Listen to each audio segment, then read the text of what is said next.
7:47 this morning. Singer R. Kelly facing legal trouble this morning after being charged with nearly a dozen sex crimes in 2 states. In Illinois, those charges include conspiracy to obstruct justice and producing child pornography.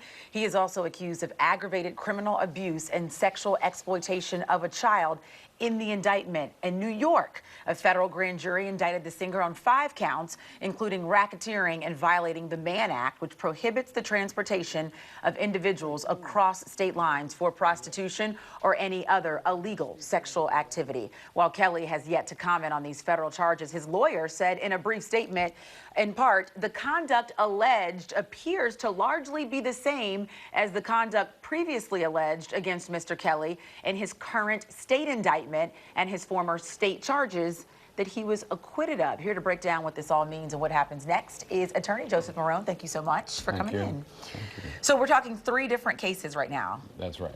So we have a state case and 2 federal cases. Right. So problems just went from bad to worse for R. Kelly, right? So he had this state case for sexual assault, aggravated sexual assault with minors in Chicago, right? That was very serious. But what the federal authorities have done in 2 different jurisdictions, one in New York and one in Chicago, they've come together and come up with a way creatively to indict him on various charges that involve sex acts and still keep it within the statute of limitations, because this activity spans all the way back to 1999.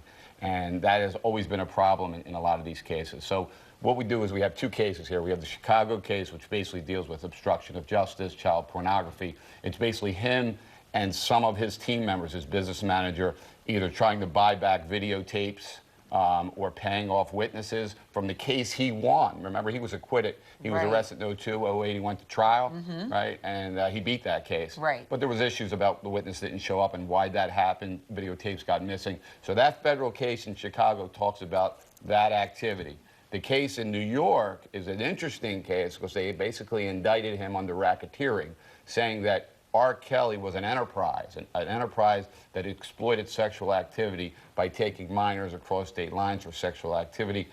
What the whole thing is telling me is that they have, the government, many, many, many witnesses that they have piled up. And this is all about putting R. Kelly away for jail for many, many years. They don't want to give him an opportunity like in the past when they were able to get witnesses maybe not to show up or problems with the evidence. So that's how this thing's shaping up right now. And it seems like some of his ex-employees and ex-insiders are the ones who sort of now turning over the information to the feds and giving them that hard evidence that maybe they didn't have before. Yeah, no question. So they're ramping up these charges, making them more severe, looking at tens and tens of years of jail.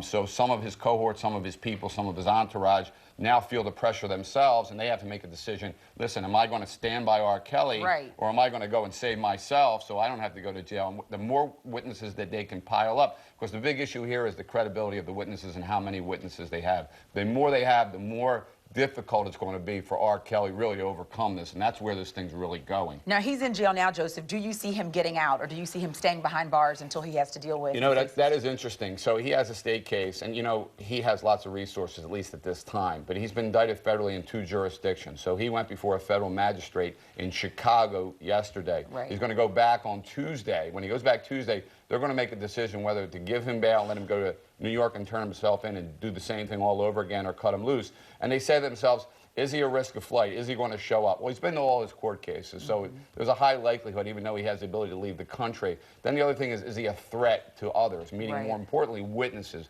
His history is that he gets to witnesses. He tampers with evidence. Correct. So if I'm the judge, I'm saying, well, wait a minute, I got to keep this guy in jail. Right? I don't want that to happen. I mean, he's too deep for this. This has happened in the past. So it's going to be interesting to see what happens. Let's hear from, we hear a lot of people say that he still has control over these women. They live with him. They don't know where they are. One of the victims' parents spoke out. Let's hear from them.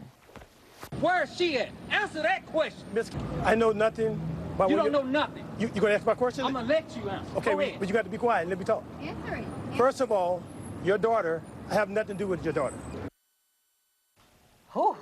That's heavy right there. Right. So they're 2 parents, right? Yeah. And their daughter allegedly is part of this cult that they're alleging, this R. Kelly cult, that they believe has been somewhat brainwashed and wants her to come home. Now, what happens is when they approach some of these witnesses, some of these young girls, they change their story and they say, hey, look, listen, you know, I wanted to be with him, I enjoyed the music, and so forth. And that's always been the fight that the prosecution has had to ultimately try to convict him for this, what they believe is a serious sexual predator. So this is what's going to be interesting. This is why the federal authorities have come together. Really, it's been a big effort, and it seems like they have a lot of evidence. It's going to be really difficult for him to overcome. All right, Joseph Marone. Thank you. Thank you.